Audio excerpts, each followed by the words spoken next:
यहाँ पर दोस्तों लिम्ब इलेक्ट्रोड और चेस्ट इलेक्ट्रोड आप देख रहे हैं, उसको पेशेंट पर प्लेस करना है। सबसे पहले limb electrode RL, RA, LA, LL यानी right leg, right arm, left arm and left leg पर लगाना है। चेस्ट इलेक्ट्रोड को पेशेंट की चेस्ट पर प्लेस करना है। यहाँ पर V1 to V6 जो चेस्ट इलेक्ट्रोड है वो पेशेंट पर हम लगाएंगे। सबसे पहले आपको RL प्लेस करना है इस तरह से। मैंने जेली ऑलरेडी लगा रखी है। उसके बाद आपको RA, इसका मैंने कलर कोडिंग बनाया है काला पानी। का मीन्स ब्लैक जो प्लेस हो गया। अब ला मीन्स लाल, रेड अभी प्लेस कर दिया। अब ये LA को प्रेस करेंगे। काला पानी, पा मीन्स येलो पीला, और नी मीन्स नीला। ये जो है वो ग्रीन कलर का इलेक्ट्रोड हम लगाया है। तो लिम्ब इलेक्ट्रोड का हमने प्लेसमेंट कर दिया है काला पानी फॉर्मूला के हिसाब से। इस तरह से आपको पेशेंट पर प्लेस कर देना है। दोस्तों अब हम चेस्ट इलेक्ट्रोड को पेशेंट पर प्लेस करेंगे। उसमें V1 to V6 इलेक्ट्रोड को प्लेस करना है, तो उसकी पोजीशन आपको जानना काफ़ी हद तक ज़रूरी है। सबसे पहले V1 जो है वो फोर्थ इंटरकोस्टल स्पेस के राइट साइड सरनाम पर आएगा। इस तरह से आपको V1 प्लेस करना है। V2 जो है वो एग्जैक्ट V1 के ऑपोजिट साइड पर आएगा, फोर्थ इंटरकोस्टल स्पेस के लेफ्ट साइड पर। अब V4 लगाना है। V4 जो है वो फिफ्थ इंटरकोस्टल स्पेस के मिड कैल्विकुलर लाइन पर प्लेस होगा, यहाँ पर। दोस्तों मैंने जेली ऑलरेडी लगा रखी है, आपको जेली कंपलसरी लगाना है। अब हम V3 को प्लेस करेंगे। V3 जो है वो V2 और V4 के बीचों बीच आएगा। अब V5 लगाना है। V5 जो है वो फिफ्थ इंटरकोस्टल स्पेस के एंटीरियर एक्सिलरी लाइन पर आएगा, यहाँ पर प्लेस करना है V5। और V6 जो है वो फिफ्थ इंटरकोस्टल स्पेस के मिड एक्सिलरी लाइन पर आएगा, यहाँ पर V6 लगाना है। तो दोस्तों इस तरह से आपको चेस्ट इलेक्ट्रोड को पेशेंट पर प्लेस कर देना है। जैसे आप देख रहे हो उसी तरह ही आपको भी पेशेंट पर इलेक्ट्रोड को प्लेस करना है। दोस्तों आप जैसे देख रहे हो कि यहाँ पर चेस्ट इलेक्ट्रोड और लिम्ब इलेक्ट्रोड यानी हाथ पैर के इलेक्ट्रोड को कम्प्लीटली सक्सेसफुली प्लेस कर दिया है।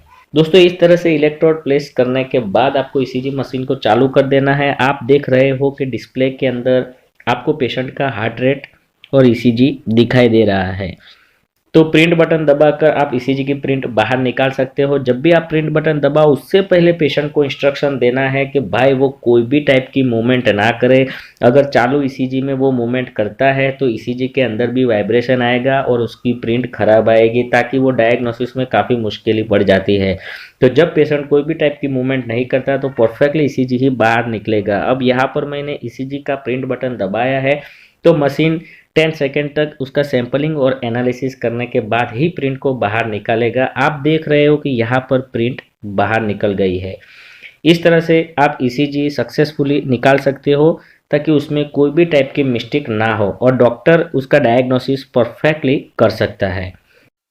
दोस्तों आज के इस वीडियो में हम बात करेंगे कि ECG टेस्ट के रिज़ल्ट का क्या मतलब होता है और ECG टेस्ट के रिज़ल्ट किस प्रकार से देखे जाते हैं और इससे हमें क्या जानकारी मिलती है। दोस्तों ECG यानी कि इलेक्ट्रोकार्डियोग्राम या इलेक्ट्रोकार्डियोग्राफ, जैसे कि हमें इसके नाम से ही पता चलता है इलेक्ट्रोकार्डियोग्राम, यानी कि इस टेस्ट से हार्ट की इलेक्ट्रिकल एक्टिविटी को मेज़र किया जाता है। दोस्तों हमारा हार्ट इलेक्ट्रिकल एक्टिविटी के कारण ही धड़कता है। अगर आपके हार्ट की इलेक्ट्रिकल एक्टिविटी में कोई प्रॉब्लम होती है तो इसके कारण एबनॉर्मल हार्ट रिद्म यानी कि अरिदमिया हो सकता है, यानी कि आपके दिल की गति या हार्ट बीट धीमी या तेज हो सकती है। दोस्तों ECG टेस्ट आपके हार्ट की इलेक्ट्रिकल एक्टिविटी को एक ग्राफ के रूप में दर्शाता है। ECG टेस्ट के दौरान आपके हार्ट में चल रही इलेक्ट्रिकल एक्टिविटी को इलेक्ट्रोड्स के द्वारा कैप्चर कर लिया जाता है और ग्राफ के रूप में दर्शाया जाता है। दोस्तों ECG टेस्ट हमें ये इन्फॉर्मेशन देता है कि एक बार में हमारे हार्ट की इलेक्ट्रिकल एक्टिविटी कितने लंबे समय तक चली, जिसे वेव फॉर्म्स के द्वारा देखा जा सकता है। जब एक वेव फॉर्म्स कंप्लीट हो जाती है तो इसका मतलब है कि हार्ट ने एक बार ब्लड को पंप कर दिया। तो जब हार्ट ने ब्लड को पंप कर दिया तो उसे ब्लड को पंप करने में कितना समय लगा वो हार्ट की इलेक्ट्रिकल सिग्नल से पता चलता है। दूसरी इन्फॉर्मेशन इस टेस्ट से हमें ये पता चलता है कि अमाउंट ऑफ इलेक्ट्रिकल एक्टिविटी क्या थी। दोस्तों, हार्ट की इलेक्ट्रिकल एक्टिविटी को एक ग्राफ के रूप में दर्शाया जाता है, जिसे आप देख सकते हैं। ग्राफ में जो वेव फॉर्म्स होती है वो एक निश्चित समय अंतराल के बीच आती है। हर वेव्स की एक नॉर्मल रेंज होती है। ईसीजी टेस्ट के रिजल्ट को देखते समय मुख्य रूप से 6 प्रकार की वेव्स को देखा जाता है, जो है P, Q, R, S, T and U. दोस्तों, हमें पता है कि हार्ट के 4 चैम्बर्स होते हैं। ऊपर वाले 2 चैम्बर्स को एट्रियम कहा जाता है और निचले चैम्बर्स को वेंट्रिकल कहा जाता है। तो दोस्तों, हार्ट के धड़कने के दौरान जब हार्ट के ऊपर वाले चैम्बर्स में डीपोलराइजेशन होता है, यानी कि कॉन्ट्रैक्शन होता है, तब उस कॉन्ट्रैक्शन से एक इलेक्ट्रिकल वेव्स उत्पन्न होती है, जो ईसीजी ग्राफ में पी वेव्स के रूप में दिखाई देती है। दोस्तों, जब हमारे हार्ट के निचले वाले चैम्बर्स में कॉन्ट्रैक्शन होता है, यानी कि वेंट्रिकल में कॉन्ट्रैक्शन होता है, तब फिर से एक वेव्स बनती है, जो कि ईसीजी चार्ट में क्यूआरएस कॉम्प्लेक्स के रूप में दिखाई देती है। और दोस्तों, हार्ट का नीचे वाला चैम्बर कॉन्ट्रैक्शन के बाद रिलैक्स होता है, तब फिर से एक इलेक्ट्रिकल वेव्स बनती है, जिसे ईसीजी चार्ट में टी वेव्स के रूप में देखा जा सकता है। दोस्तों, यू वेव्स ईसीजी टेस्ट में ज़्यादा महत्वपूर्ण नहीं होती है। दोस्तों, ये पूरी साइकिल कंप्लीट होने के लिए 0.8 सेकेंड का समय लगता है, यानी कि इन सभी वेव्स फॉर्मेशन का समय 0.8 सेकेंड होता है और नॉर्मल ग्राफ कुछ इस तरह का दिखाई देता है। लेकिन अगर पैथोलॉजिकली इन वेव्स में कोई एबनॉर्मलिटी दिखाई देती है, तो इसका मतलब है कि आपके हार्ट में भी एबनॉर्मलिटी है। दोस्तों, अगर पी वेव्स में कोई एबनॉर्मलिटी दिखाई देती है, तो ये इंडिकेट करता है कि हार्ट का ऊपर वाला चैम्बर यानी कि एट्रियम में कोई प्रॉब्लम है। अगर क्यूआरएस कॉम्प्लेक्स में कोई एबनॉर्मलिटी दिखाई देती है, तो इसका मतलब है कि हार्ट के नीचे वाले चैम्बर यानी कि वेंट्रिकल में कोई प्रॉब्लम है, यानी कि वेंट्रिकल का एबनॉर्मल डीपोलराइजेशन हो रहा है। दोस्तों, नॉर्मल क्यूआरएस कॉम्प्लेक्स का समय 0.08 सेकेंड टू 0.10 सेकेंड होता है, लेकिन अगर ये समय नॉर्मल से ज़्यादा होता है, तो इसका मतलब है कि वेंट्रिकल का एबनॉर्मल डीपोलराइजेशन हो रहा है या उसमें कुछ प्रॉब्लम है।